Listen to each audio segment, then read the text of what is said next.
Experiment number 3. Determine the concentrations of two mixed acids. In this experiment, we will use sodium hydroxide to titrate a solution of two acids, hydrochloric acid and phosphoric acid. When we add sodium hydroxide into this solution, it reacts with hydrochloric acid first to form sodium chloride and water. It then reacts with phosphoric acid to form sodium dihydrogen phosphate and water. So after these two reactions are complete, we will reach the first inflection point. So what is an inflection point? If you look at the titration graph, you look at pH versus volume. The first inflection point is where the slope of pH versus volume reaches the maximum. The first maximum is the first inflection point. After the first inflection point, if we keep adding sodium hydroxide into the same solution, it's going to react with sodium dihydrogen phosphate to form this disodium hydrogen phosphate. And this reaction, when it's complete, we have the second inflection point. We will see a second maximum of the slope of pH versus the volume of sodium hydroxide. Now let's look at the titration graph.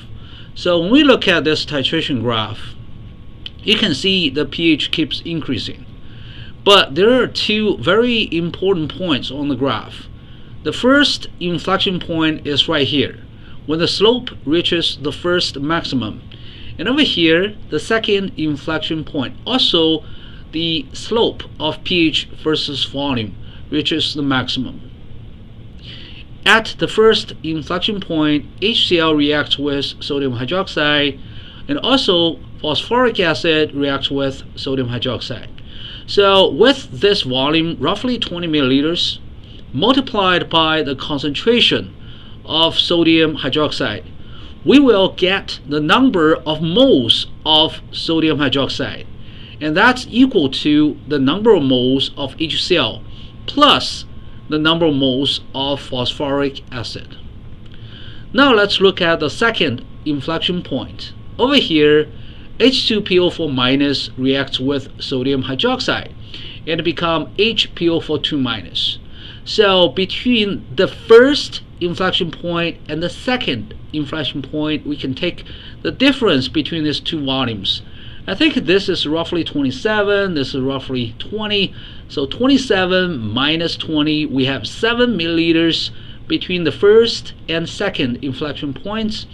And that means we can use this 7 milliliters times the concentration of sodium hydroxide to get the number of moles of sodium hydroxide that reacts with this H2PO4.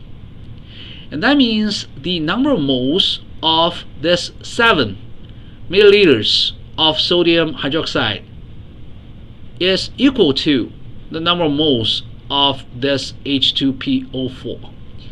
And the number of moles of H2PO4 is equal to the number of moles of phosphoric acid in the original solution. So that way we can first compute the number of moles of phosphoric acid, and then over here we have the total number of sodium hydroxide minus the number of moles of phosphoric acid. We get the number of moles of HCl.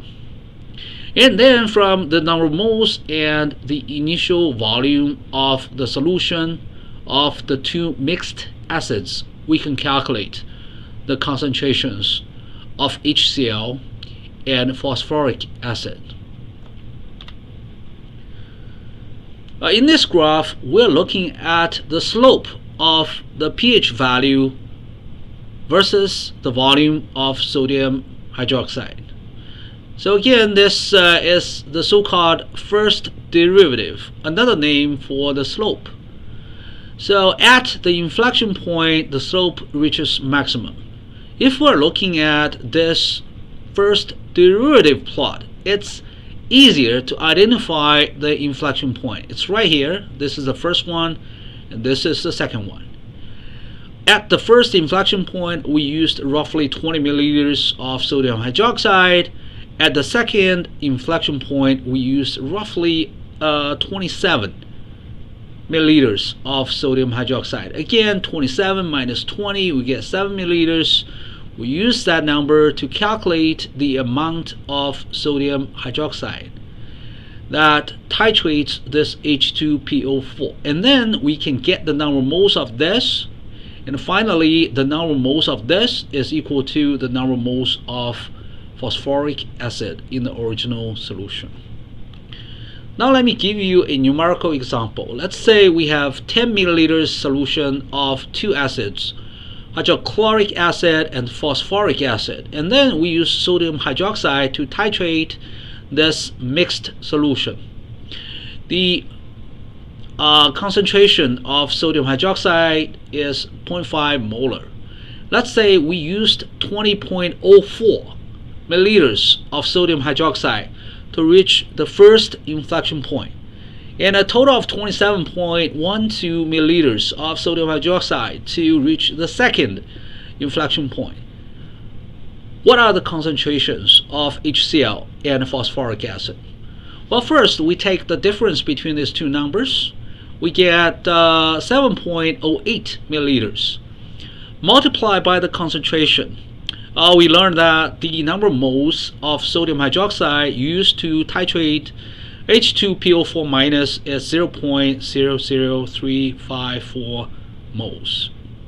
And this is also the number of moles of phosphoric acid in the original 10.00 milliliter solution. Now let's look at the sum of HCl and H3PO4. Again, at the first inflection point, sodium hydroxide reacts with HCl and phosphoric acid. Therefore, we can use this volume times the concentration. We get the sum of the numbers of moles of these two acids, which is 0.01. So we have phosphoric acid, we have the sum of HCl and phosphoric acid. We take the difference, we get the number of moles of HCl. Given the number of moles, given the initial volume, we can easily calculate the concentration of HCl and phosphoric acid in the original 10.00 milliliter solution. Safety. Both hydrochloric acid and sodium hydroxide are very corrosive. Phosphoric acid is weaker than hydrochloric acid, but it's still an irritant. And dilute acids and bases are also irritants. All waste can go into a labeled waste beaker first for your convenience. At the end of the lab, you just dump all the waste into a waste bottle in one of the fume hoods.